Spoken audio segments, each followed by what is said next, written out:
y'all. How are you guys doing today? Welcome to Pretty Girl Loves Trap content. Y'all, I'm excited. This is the finale, okay? We are reviewing BMF Season 1, Episode 8, titled King of Detroit. Y'all, another great episode. I'm excited to get into this, but before I do so, please, if you like this video, please rate this with a thumbs up, okay? Please comment, subscribe to my channel if you are not already a subscriber. If you are a subscriber and have been liking and commenting, I appreciate you guys greatly for your support, okay? So y'all, how did y'all feel about this episode, okay? Some things have been, brewing. A lot of cards laid out on the table, okay? A lot of bullets was flying and connected into people's bodies, okay? Y'all, okay.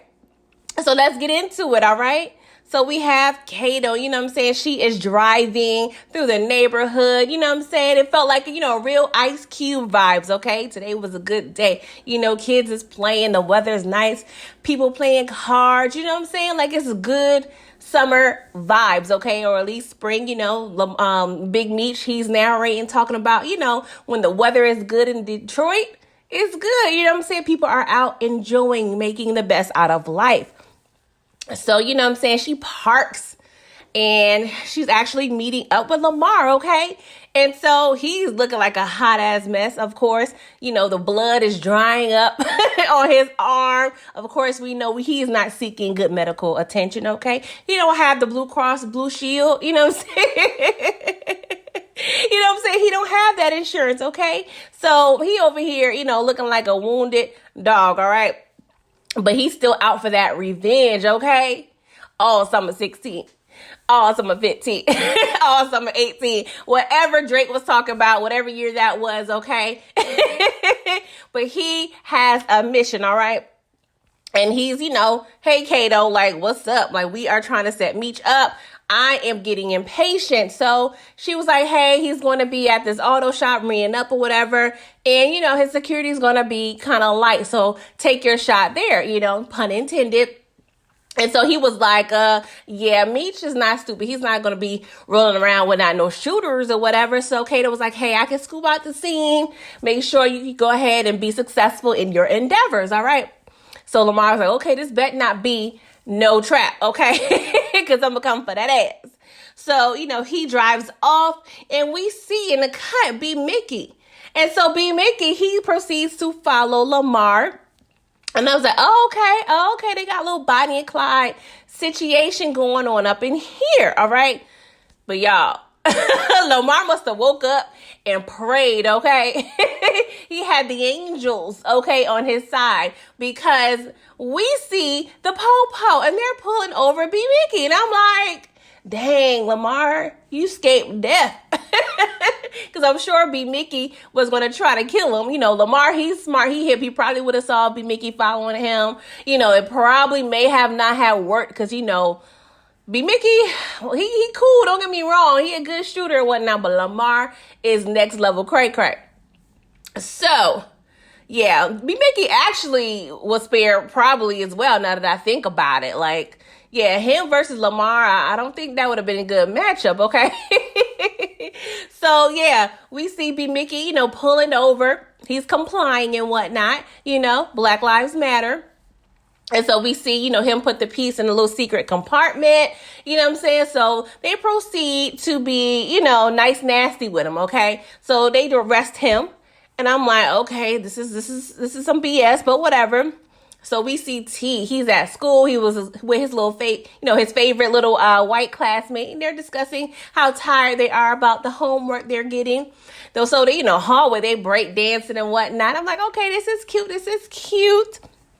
Next thing we see is Meech's favorite teacher and the Drano officers coming to arrest T. And I'm just like, Did I say Meech's favorite teacher? If I did, I'm sorry, y'all. T's favorite teacher.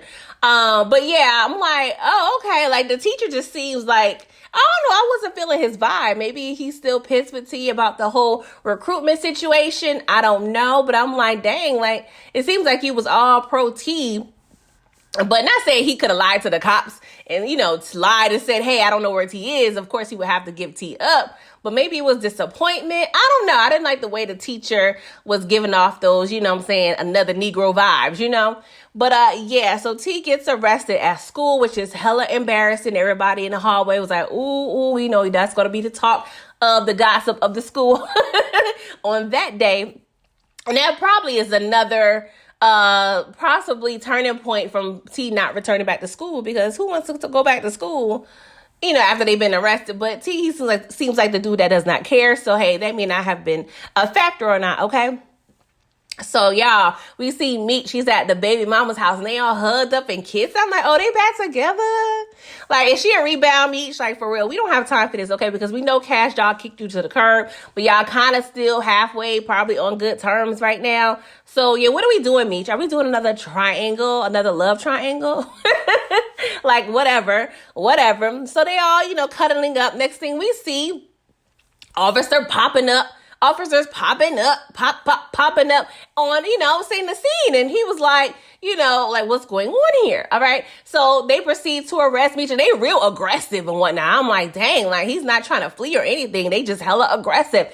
And of course we see two cops arresting him, and we see bad cop, okay? Old crooked cop. He over there just relishing in this moment or what have you.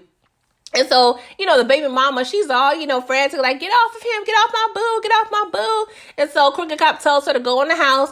And so we see, Meech, he's, being escorted to the vehicle. And so Crooked Cop, he got this grin on his face. Like, I think he kind of felt the way when Meech low-key punked him at his house. So I guess this is his moment. Like, he's just like, yeah, I'm getting, a chance to punk Meech, okay? And I'm like, I really would have appreciated if they kind of showed more of the transition in the cop's head, like from bad cop to good cop, because it just seems like he just snapped and like, okay, I'm good cop now. I know his partner's murder, had an effect on him, more so because not necessarily that he liked the partner, but I guess it's one of those things where they always say the police officer, they have that so-called brotherhood. So, he may feel like, hey, this is one of my own. Not necessarily that he, cared and loved the partner, but I guess it's the principle, it's the principalities of whatnot. And he already was feeling a lot of heat from the drainer, which was a new situation he wasn't used to. So I guess he was really he had a point where he got to look after his future, himself. He got a child and whatnot. So he's probably trying to do all he can to save his little piece of pension that he got coming, okay? So we see Meech, Terry, B. Mickey, the whole crew, they're locked up in the holding cell and just talking about what's going on. I'm like, is this really a smart thing to do, to have everyone, in the holding cell to be able to discuss their plan or whatnot? But okay, police, whatever. Not sure how realistic this is. All right. So, they eventually start talking about Kato, and Teach, he posed a very good question. Like, hey, how much do we really know about Kato? Because it seems like she is always the cause of what's going on in our business in terms of all the bad ish. So, Meech, he's peeping game. So they actually see Kato, being arrested, or they see her, with the cop. She's in handcuffs. So, we assume that she is going to the women's portion of the holding cell. So, they was like, hey, she didn't run. So, hey, she may be down. Who knows? Okay. So Meech, he was like, I didn't get my phone call yet, because Terry was like, dang, all of our product, that anybody can grab it. Like, it's effed up. We all up in here. So we see he actually called his neighbor who works for the city. So he's picking up the drugs from, one of the parks that they actually sell drugs in. So they had the drugs like placed in certain areas of the bleachers. With that, that was a pretty cool scene or whatever. So we see the interrogation of Meech. Okay, we see strong news. Officer Drano Superior over here, and she is like being real disrespectful, low key. Okay, she talking about, yeah, you know what I'm saying? Because you know me, he got that silver tongue. You know what I'm saying? He's a smooth talker. Okay, so he's flirting and hitting on what I'm saying, Officer Superior and whatnot, and she ain't trying to have it. And she was like, yeah, I see where Nicole gets her lying from, because Meech, he's playing dumb, of course.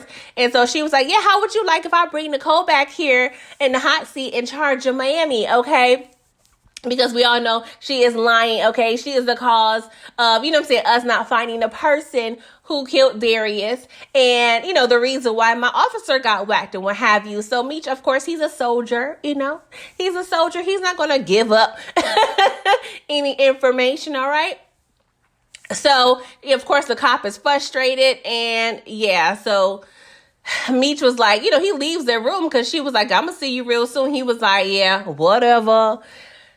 Hey, y'all, we see old punk ass Charles and Lucille, they're, meeting with the lawyer, what have you. And so she was like, hey, we found the nurse, Nurse Alicia. She, gave a statement saying that she smelled alcohol, okay, on the surgeon. I'm just like, oh, excuse me, are we getting a little loosey-goosey in the in the operation room, okay? And so, she went ahead and, gave a statement, and the lawyer was like, hey, I went to the hospital and threatened them with this information. So they gave a nice settlement check. And honestly, it's not uncommon for cops to get high or drunk in not cops, Lord, doctors, surgeons to get high or drunk in the operation room. That is, I won't say it's common, but it happens, y'all. And don't get me wrong, you have to have some level of trust when it comes to doctors, but yeah, some of them be out here wild in these streets, y'all. They be some good customers, when it comes to these drug dealers. I mean, I'm not telling y'all how I know, but I know, okay? So, yeah. The lawyer, she presented a check for $230,000, okay? And Charles, you could tell he was happier than a kid on Christmas, y'all. Like, he was just like so excited. The parent, the mom was excited. And so she was like, after fees and whatnot, you guys were clear about, $150,000, $150,000. So Charles, his old fake behind was like, I would like to apologize, for my behavior. And I'm like, Charles, if she would have came up in that room and gave you some bad news, you would not have apologized to her. So this apology is not out of respect. It's out of greed, okay? Because all you wanted to do is see dollar signs. We know what you about, Charles. So don't try to play up in here like you have respect to her and whatnot, okay? Anywho, I'm tired of like, I love the actor. He's a good actor, but this character, he's a low-key, he's a good dad, but he just, I don't know. I know y'all kind of feel me sometimes. I mean, some of y'all at least feel me in this situation. Like, Charles he gets under your skin. He just gets on your nerves. I digress. Okay. So, y'all, we are at the precinct, and the whole crew was released because they didn't find any drugs on anybody and nobody was talking, okay? So, they're over there looking at the cops laughing. The cops just looking salty and whatnot, okay? Looking like some Lay's potato chips, like just stuck, can't do nothing. And the cop was like, why did we arrest them then? She was like, well, one of our own was dropped. We had to do something, but I want eyes on her body, okay? I want all of y'all's eyes. 2 eyes if you don't wear glasses, your 4 eyes if you wear glasses, okay? She didn't say that. I just made that up, y'all. But yeah, she wanted all the eyes, okay? Binoculars, just anything. Like, I want y'all to make sure the whole situation is peeped, okay? And so, she's giving everybody their assignment. And so Crooked Cop was like, all right, what you want me to do? She was like, I don't trust you right now, so I'm gonna need you on desk duty. I was like, yeah, stay on desk duty, you crooked ass cop. Go sharpen some pencils. Go, fill up the printer with some paper. Do what you need to do office related. Go make some coffee. Like, just get out of everybody's way, bro. So, y'all, yeah, so, Meech tells Kato, yeah, come with me. And I'm like, oh, snap. What's about to happen? So, they're in the car. And they having a nice little, light conversation. He was like, yo, what'd you say to the cop? And she was like, I ain't tell him nothing. He was like, hey, what's your story, okay? You a strong, beautiful black woman, okay? What happened? What happened here, okay? So she was just giving a story about her parents and her dad and whatnot. And, he's a smooth talker, so we know there's a purpose to every conversation, okay? So he was like, yo, what's your pop's name? I may have known him, okay? And so she tells him her pop's name. And he was like, nah, I'm not really familiar with him, but, that is always going to be, something, a little clue for Meech to investigate later, all right? But he tells Kato, hey, you're a good soldier. Like, I'm proud of you. Like, we happy to have you, okay? And she was like, I really appreciate that. So, he was giving her equivalent what, a regular job would give you, like a nice little certificate, nice little gift card, like a little recognition award, if you will. So he gets a call and, he was like, hey, we got eyes on Lamar. Let's go. So, he meets the crew at some little parking lot. And so little young buck, he's probably like 10, 11, 12. He was like, hey, yo, I saw Lamar coming here. And so apparently it's a morgue. Okay. So they're out there, discussing like, oh, we got to get this fool or whatever. So the mortician is played by Ashley Larry, which is a character on Dave Chappelle's show. But the actor name is Donnell Rawlins. Okay. So he is actually, doctoring up Lamar. And this is another funny scene. Like this scene was hilarious. And we find out Ashley Larry is a creep, okay? Like he got the women's breasts is all exposed because they dead and whatnot. And he got names for them. And yeah, y'all, it's a real hot mess. And so he tells, Lamar, like, okay, you good? So Lamar was like, yeah, I need another favor, bro. So apparently Lamar asked for a hearse because he knew, everybody knew his car. So he drives off in the hearse. And, Ashley Larry was like, okay, cool, I need to get back to my women. So apparently he was about to have sex with these corpses. And I'm like, oh my God, like, apparently this is a thing, y'all, with morticians. I mean, I'm not saying all, but yeah, it's some nasty, creepy people in this world. Like, Jesus Christ. Like, you can't find a woman with a pulse. I'm just saying, you can even pay for it if you want it. But hey, who am I to judge? That's God's job. But anywho, Meech comes in there with his crew and they, about to blast the scene. And he approaches Ashley Larry in mid, and I guess the foreplay of it all. And he was like, sick behind, F-U-C-K. Like, what's going on here? Like, where's Lamar? And he was like, I don't know where Lamar at. And of course, Lamar gets away. They were too slow. And I'm like, at least, Meech did tell him like, hey, we need to check every casket because we don't trust old dude's word. And they told old dude like, hey, if Lamar's up here, you're going to be dying too. Okay, sir, just know you're going to be next to Coco and whoever else you named up in this room. But yeah, I'm so frustrated. Lamar slips away again. Like, dang, bro. Jesus Christ. So we see the Flannery house. Okay, and so Charles is there. Oh, like, Charles, you moved back in? Like, when did this happen, okay? And where was you staying at? I'm just saying, like, Lucille, did you ask these questions? I'm going to need you to get some answers, okay? Because I don't trust Charles, okay? But anywho, Charles is at the house all happy and whatnot. And so Lucille was like, hey, honey, you dropped something. So apparently Charles is trying to go ahead and start a business, okay, with this settlement money. And Lucille, I ain't been ever with you the past couple episodes, okay? Especially what you tried with the baby mama and whatnot, with the manipulation. But I did appreciate Lucille with checking Charles like, yo, this is T's money, okay? If he chooses to accept this money, it's his to do with it. You know what I'm saying? It's his choice. It's his money. And I like that, okay? Because technically it is his money. He got shot. The doctor effed up his eye, and this is a settlement to, alleviate some of the, inconvenience of having, 1.5 on one eye, okay? So, Charles like, he don't deserve it. What they put us through. I'm like, Charles, like, but the mom, she was like, hey, what is for us, okay? And, if we know T, if he was to take this money, we know he gonna, help the parents, with a little 20 piece, another 20, 25K, and they would probably Well, not probably. They would accept it because that is legal money. Because, they probably make that money, what, based on the math, like a week. This is like a week's worth of illegal money. So, he's not tripping off this 130,000, okay? No, 150 after fees and whatnot. So, Charles, he's still like, salty and whatnot. But hey, Lucille did something right. So, y'all, we're at the record shop. And the crew, they're just talking about their new name, okay? We done came to an agreement, okay? We are now the Black Mafia Family, BMF, okay? So we are, now in this new transition, okay? No more 50 boys. Now we are at BMF.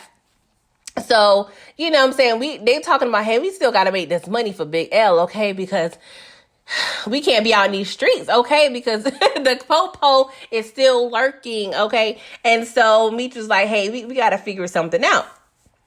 So, y'all, we're back at the lawyer's office, and, Meech, Terry, I said Meech. Terry and the parents are there, and so she's presenting Terry with the check, and he seems cool, whatever. And so she was like, yeah, we have to put this in a trust until Terry turns 18. Because, yeah, you guys can't touch this money yet. And so the parents is like, what? So, of course, we see Charles, he pissed again. I'm surprised he cursed her out again. And so Terry, he's mad. He was like, I gotta wait. So in my head, Terry is, I said, sophomore. So he's 16 at this time. So I'm like, 2 years. That's not a bad time frame to know you got a little change coming. You know what I'm saying? In my head, you guys will come up with a business plan. By the time you get your money, everything is all set to where you need to purchase or do whatever you need to do with, any future endeavors. So I'm not tripping that is, 2 years. But at the same time, when you broke, in terms of the parents' point of view, that's a long time.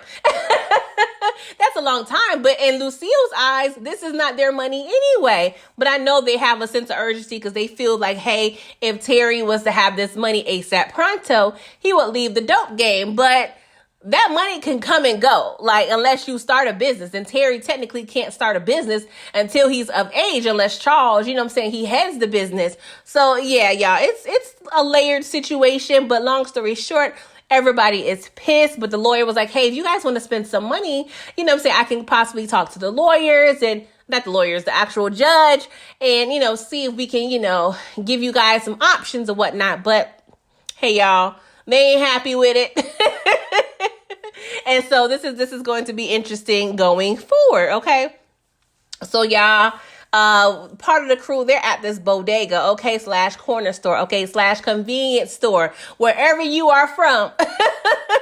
You should know what I'm talking about, okay? If you from New York, it's a bodega. If you from, maybe the South, or maybe Midwest, and maybe the corner store, depending, maybe a convenience store, okay? So apparently they're on another side of town, all right? And so Meech, he always thinking he got a plan. So the purpose of them coming to this convenience store is from them to possibly go to the interact with the crew that actually sets up shop there. So Meech can proposition the crew and the boss of that crew so they can sell them some of their bricks. So they can, grow their big happy mafia family, okay? And so one of the crew members actually, the lead of the crew, not necessarily the boss, is DC Young Fly. And I was like, okay, DC, I see you. Like, I'm a fan of 85 South Show. If you guys don't know about the 85 South Show, it's Chico Bean, Carlos Miller, DC Young Fly. It's a podcast that they started maybe 5 or so years ago. I don't know, but I was up on them like very, very early before they got big. They derived from Wildin' Out, which is Nick Cannon's show. But yeah, y'all, if y'all like, they talk about, sex and money and not really money, sex and weed. And it's a, well, they don't just talk about sex. There's a lot of jokes, but they do reference breasts and other things that, depending on your comfort level. But it's actually a hella funny podcast. They normally release it like on Fridays. They have different guests on there, musical guests. So it's real cool vibes. It's really fun. Me and my husband saw them. We saw Carlos Miller early, like when he just started to buzz. But we seen 85 South show like live, because they have live shows. We seen them maybe like three times. We probably saw Carlos Miller like 4 times. But yeah, he's one of my favorites, Carlos. But I'm so happy to see DC coming from Vine to elevating and getting these acting roles. Like, I'm always happy to see one of my fellow African-American brothers, elevate on the scene. Like, I love seeing success. He seems very deep-rooted, just very wise beyond his ears. And he just seems like he just soaks up a lot of game and just very smart with his moves. So I definitely appreciated seeing DC Young Fly. Okay, y'all, got sidetracked. I'm sorry. But yeah, don't forget, try to check out 85 South Show if you guys already do not listen or watch. They have a podcast. It's on YouTube. Yeah, just check it out. I was going to think about reviewing some podcasts I listen to, but that may be something I may do in the future. All right, y'all. So long story short, Meech has a talk with DC Young Fly. Didn't catch his character's name. He was like, hey, take me to your boss, okay? Because I have a proposition for him. So we end up at this gambling spot, and their boss is actually Boom. I think Terry referenced him maybe episode 3 or 4. He was actually at Pat's birthday party, and I believe it was Lala's husband, okay? And so long story short, Meech propositions Boom. Boom was like, nah, bro, I ain't feeling it. So yeah, stop effing up my business, and I'm cool, on that. And so he probably don't want to really mess up with the relationship he has with Pat. I mean, they're probably just associates, but you never know what's going on, okay? Some people don't like change, okay? If it ain't broke, don't fix it, because he seems very comfortable in what he's doing right now. But before the meeting ends, Meech was like, yo, bro, do you know of a C Love? Which is Kato's father's name. He was like, yeah, he used to run with Lamar and them. And Meech was like, oh, okay. So it was good to know that Meech is smart enough. Like, hey, let me ask the old school dude about this bruh, okay? Because he probably know what's up. So of course, Meech is piecing together what may be going on with Kato. So y'all, we at B Mickey's house, and Kato comes through. They're about to have another session and whatnot. And they also discuss like, hey, Lamar's still an issue. So maybe we can go ahead and go with my original plan about Meech being, at this little auto shop. And B Mickey was like, yeah, I can go ahead and just show up alone and not involve Meech and just kill Lamar. And I'm like, yeah, we tried to kill Lamar like 18 times already. B. Mickey, you really think you got enough balls to execute this plan? I mean, y'all low-key had 12 of y'all at the morgue, and y'all still didn't find them. And then last episode, you and Meech went to his cousin's house. That didn't work out.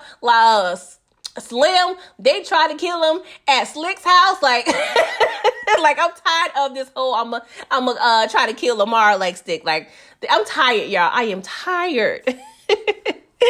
So y'all, Charles taking us on the field trip, okay? So we pull up at this little family business or what have you. This, in-home car service, if you will. T's in the back seat. Mama Flannery is in the passenger side, and Charles is, explaining, hey, this guy, he's selling his car service business, and I think we need to go ahead and invest in it. This is something that you can, just start clean off with, and this will be able to create generational wealth with you and your family. And I really honestly love this scene in this conversation, because we do not talk, as a community, we do not talk a lot about generational wealth. It's becoming more of a thing now, because more and more with each decade, us African Americans, we are getting, more and more power and, more and more access to things. Now, don't get me wrong. We got a long ways to go. There's still racism is alive and well. We still have a lot of, things that are against us, but we actually, are progressing more and more as a community and whatnot, okay? And so, Charles is saying, hey, I ain't got nothing to give you, but this is an opportunity for you to be able to hand this down to your son. And Charles had a whole plan. He's like, I can drive until you get of age. Your mama, she could do the books. And, we can make this a whole family business. And I actually love that idea. And T, he was like, I don't know. And he gets a page. She's like, I'm going to think about it, okay? So, Charles and, Lucille, they're a little disappointed, but all is not lost. We never know. He didn't say a hard no. So we'll have to see what happens with that, okay? So we at Duke's garage. Apparently, Duke is the one who be, putting in the nice stashes in people's cars or what have you, okay? And so Meech, he low-key interrogates B. Mickey. Of course, Meech got that silver tongue, so it doesn't feel like an interrogation. He was like, hey, do you trust Kato with our lives? With our well-being and whatnot. And so he's low-key laying a guilt trip on B. Mickey, and B. Mickey confesses saying, hey, she's been working with Lamar. And yeah, Meech was like, bro, I already knew. And so B. Mickey was like, dang, you weren't going to tell nobody? He was like, I had to, test your loyalty, bro. And B. Mickey was like, if I didn't tell you, what would happen? And Meech was like, gave him that face like, you already know what I was going to do, bro. Like, I love you. But, I got a business to protect, okay? So, yeah, we at the record shop. And T, he's counting money. So Meech comes in and he was like, T was like, hey, what's, going on with Lamar? What's going on with Kato? Trying to get updates. And Meech, he downplays it, and he doesn't really tell Terry what's going on with Kato and B. Mickey. And that can be a negative because if you guys aren't communicating effectively and sharing all of the data, if you will, then, that can put T at a disservice because he's not knowing what's going on, in the organization. But at the same time, I know Meech has his reasons for not telling Terry everything. One, Terry probably would have talked him out of it. Out of killing and setting up T, and dealing with Kato. Setting up Lamar and dealing with Kato. And, he already knows T kind of has a sensitive soft spot when it comes to murder or whatnot. So he's trying to kind of, protect T, but it could have went or left for some reason. I feel like if he, not have shared this information and it would have went wrong, it could have went left and could have endangered T. But hey, it's working out as of now. And so in this conversation, they also talk about Big L. And, T, Meech was like, yo, I got to meet her. And T was like, no, bro, like that is a no, that's not going to work. But Meech pretty much convinces T to let him meet up with Big L next time, okay? So, y'all, we're at Operation Kill Lamar, okay? This is part 18 of Operation Kill Lamar, okay? So Lamar, he scopes out the scene with the auto shop. And so he sees actually he sees B. Mickey and Meech, And he was like, oh, this girl tried to set me up. So I don't know how and why she's here, but it's a public scene, so I get it. So Kato, she's actually at this little, juke joint, little hole in the wall club, whatever. And Lamar, he was like, oh, you tried to set me up. And so, of course, Kato doesn't know the whole plan because apparently B. Mickey and Meech have their own plan. Okay, so everybody got their own plans up in here and whatnot. So he, proceeds to, put a gun to Kato's back and escorts her out and, looks like he's about to kill her. And so he goes off to this little alley and lo and behold, it's Meech and B. Mickey with guns facing at Lamar. So Lamar was like, okay. So he puts a gun to Kato's head. And Meech was like, you think I care about this rat bee? Like, I don't care about this rat bee. Like, come on, like, she is disposable at this point, okay? And so Lamar kind of takes a while, but he moves the gun from Kato's head and tries to point it at Meech. But you gotta be quicker than that, okay? Lamar, I don't know, I ain't like that move, okay? Maybe you should have tried to kill, she could have been used as a shield. So I don't know if he should have killed Kato at that point. But yeah, I don't know, y'all. Like I don't get caught up in these scenarios often, so not sure would have been the best move. I would have thought, I don't know, because but Kato is kind of disposable, so she couldn't really been a valuable hostage. Long story short, Meech ends up shooting Lamar in the stomach, and then, he eventually, I believe, shoots him in the head, okay? And so Kato, of course, she has a little time to run away. So B. Mickey, he kind of finds her, and he points the gun at her, and she already got that feeling like, should I try this I love you card again? And she does, but I think she knew it was time to go. So B. Mickey shoots her before he does. She was like, I love you. And he shoots her.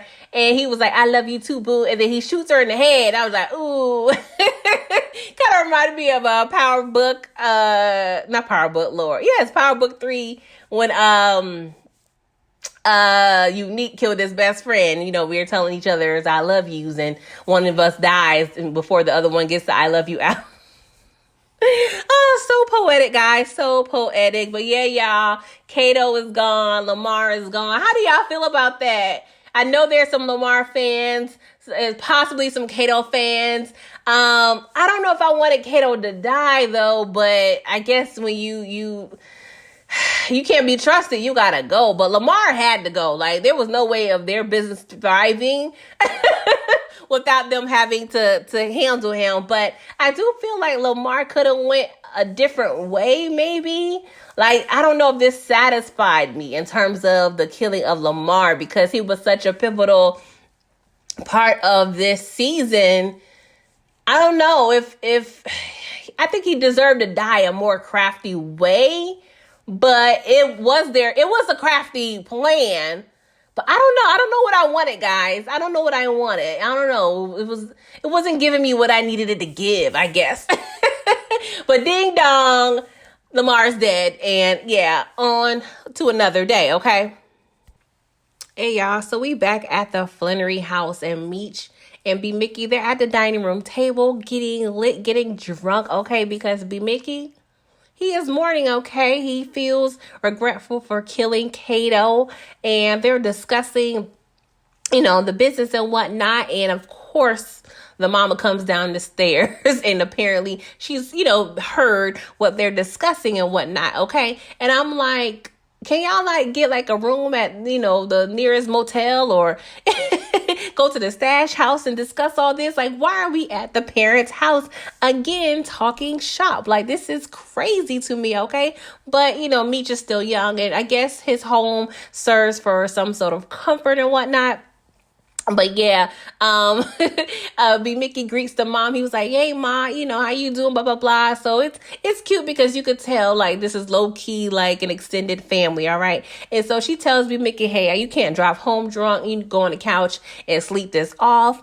And so the mom was like, hey, Meech, I noticed our bodyguards are no longer there.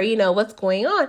And so Meech was like, hey, you have nothing to worry about. She was like, what did you do? And at this point, you could tell she is hella disgusted with Meech, okay? She's looking at him up and down, the eyes that she giving Meech, I gotta give her a hand clap, because this actress is superb. I've been seeing her on this TV screen since I was a child, okay? So she has definitely been in the game for a very long time. But yeah, you can tell the mom is disgusted at this point. And it's low-key kind of over Meech, She been trying to save him and Terry, but yeah, she may come to the terms hey, Meech cannot be saved, all right? And so, y'all, we're at the art warehouse of Big L, and Terry and Meech, they got their nice little, Sunday drug dealer suit on. They got their nice, jewelry on. I just love these fits, y'all. And so Meech being the immature dude, I hate that, because it seems like whenever they they meet up with Big L. He seems like the younger brother. I'm like, Meech, grow up. Like, he's playing with these art pieces that's worth thousands and thousands of dollars. Like, I want Big L to be able to see Meech's maturity, and she's not seeing it because every time she's in the midst, he starts acting like a 5-year-old. Like, it's so aggravating. But, you know what I'm saying? She comes in with her bodyguard. She's like, hey, I suggest you leave this little piece alone because it's worth $250,000, okay? So I'm going to need you to put that down. So he was like, that's cool. You know what I'm saying? And let me rewind it a little bit because it's apparent that T doesn't know anything about Kato and Lamar because he asked Meech, hey, what's going on with you? He was like, I'm geek. You don't even know what happened last night. I'm like, dang, you ain't tell T yet. Like, what happened on the car ride there? Like, you didn't discuss what is going on. Like, I don't know about this miscommunication between the brothers, but I digress. So anywho, Meech is asking Big L, like, hey, we would like to, have 10 keys because our business is growing.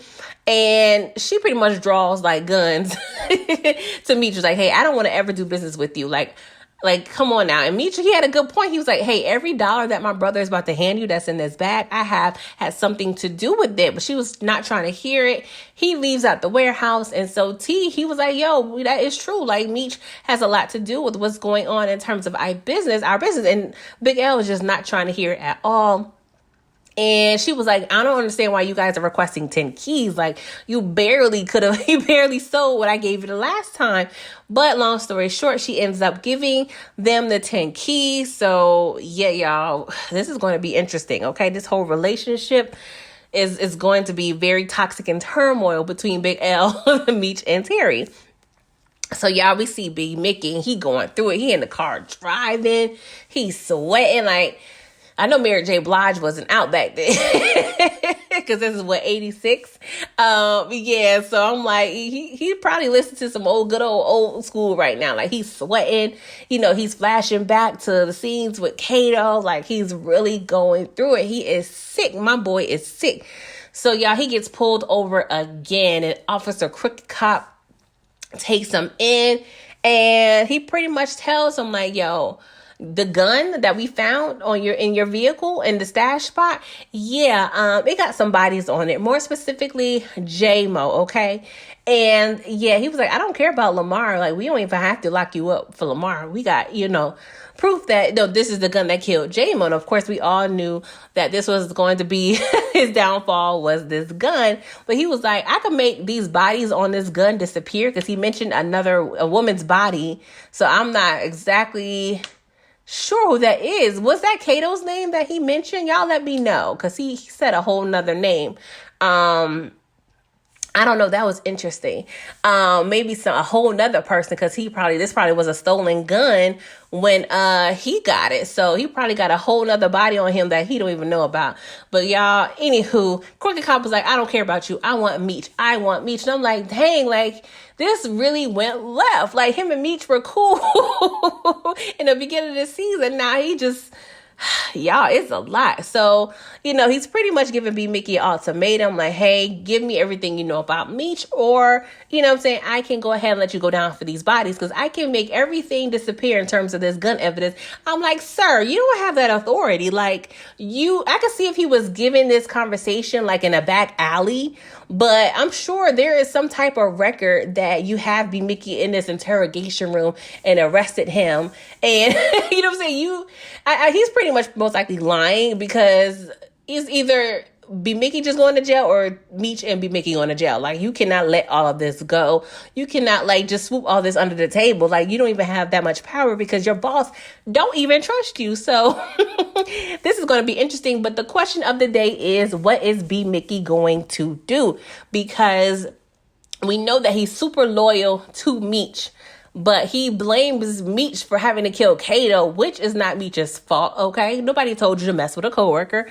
Anywho, but yeah, y'all, this is interesting. I do feel like B Mickey is probably going to just take these charges, because at the end of the day, for this story to progress, Meech needs to be free to grow his organization. So if he stitches on Meech, then Meech will be in jail. So yeah, he's going to end up having to take these charges. Or a part of me, and I know this is probably not true, but a theory could be that Meech possibly set all this up. But nah, that wouldn't have worked, because him and the crooked cop not even feeling each other. But yeah, that's another way they can take this.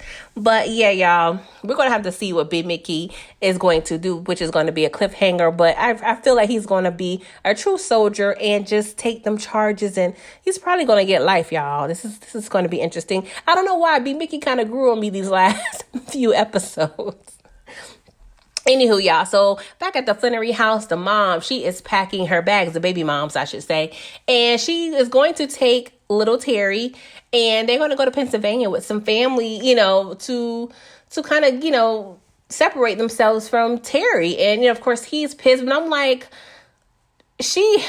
I don't know, like, they was in the projects. You remember when T got shot? Like, was that her mom's house? Like, did she get kicked out of her mom's house? Like, can she not go back there? Like, I'm a little confused. Or does she just want to completely leave because she doesn't feel safe? I don't know, y'all. Like, it's interesting that she doesn't have any place to go and wants to go out of town. But maybe this is an extreme measure for her to kind of drill into Terry's head. Like, no, like, you need to make a decision. But Terry was telling her, like, hey, I needed more time. Like, because she was like, you wasn't moving quick enough. But yeah, y'all, this is going to be interesting. If we see the baby mama again, like, I'm pretty sure we will. But hey, y'all, this is I don't know why. I kind of like this part of the story. But the parents, they didn't seem to, like, they wasn't feeling the way. They was willing to let her go. I'm like, okay. But y'all, so Meech and Terry, they meet downtown, and Terry pretty much quits. He said, yeah, I don't want to do this anymore. I'm done. And after, Meech, he kind of reveals a new BMF chain and whatnot. But yeah, Terry, I don't know what you're thinking. This is not a regular job, bro. Like, you can't just put in your 2 weeks notice, get your last check, and let bygones be bygones, and you know what I'm saying, be able to get another job. Like, Big L is a problem. And so I predict next season that she's going to really be pushing heavy on T, and, most likely threatening T's and Meech's life, because they got 10 bricks to sell. And yeah, it's funny that T really thinks that he can get out of this and just be done with this business, but it's not going to be that easy, y'all. But overall, this has been a great show, a great series, a great season. I really enjoyed reviewing this show. It definitely, became one of my favorites. Please drop down and comment and, let me know your thoughts, your predictions, what you liked about this episode. Who was your favorite character? Who was my favorite character? I don't know. Honestly, I would have to say Meech and Terry. They're both my favorites. I love the progression of the talent that we're seeing in Little Meech's character. Like, I really enjoyed seeing him grow, with this being his first acting job. And of course, playing his father, I bet that's just probably a very surreal experience. But yeah, y'all, just please share with me what you guys thought. Please like this video, and I will catch you guys in season 2, but I will also be reviewing Power, so stay tuned for that. And yeah, y'all, you guys have a great day. Bye-bye.